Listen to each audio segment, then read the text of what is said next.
18 19 20 21 22 23 24 25 26 29 28 29 30ဒါပြီးရင်လက်ဘွားလေးကိုသွားပြီးတော့ထိမယ်နော်လက်ခုပ်တီးတယ်လို့မျိုး1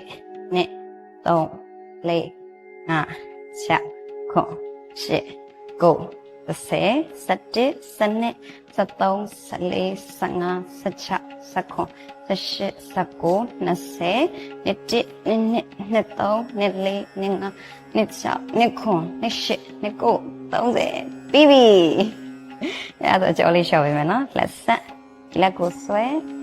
နာဆန်ချင်ဘက်ကိုကြည့်ချိန်ဆိုင်ဆွဲခုံးလေးပြန်ရှော့မယ်နော်ခုံးမုံလက်တင်လိုက်ရှေ့ကနေနောက်ကိုဝိုင်း5 4 3 2 1နောက်ကရှေ့5 4 3 2 1လက်ကဝေးလေးရှော့မယ်နော်5 4 3 2 1 direction ပြောင်း5 4 3 2 1လက်မောင်းနောက်လေးရှော့ပေးမယ်နော်ရပါလက်လေးကိုဆွဲ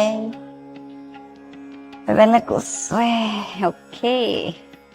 ကဲတော့စနိုးခုနကပြတဲ့လေ့ကျင့်ခန်းလေးတွေကိုစနိုးရေတာတွေကိုလိုက်ပြီးတော့နားမထောင်နဲ့ပေါ့နော်ကွက်ကိုကြည့်ပြီးတော့တောက်လျှောက်အဲ့အတိုင်းလေးလိုက်သွားကြည့်လိုက်လုပ်ကြည့်နေတိုင်းလုပ်ပေးမယ်ဆိုလို့ရှိရင်လာပိုင်းအတွင်းမှာတည်တာတဲ့ရလက်လေးကိုရလာမှာပဲဖြစ်ပါတယ်အဲ့တော့အားလုံးပဲနောက်ဗီဒီယိုလေးမှာဆုံမယ်တတား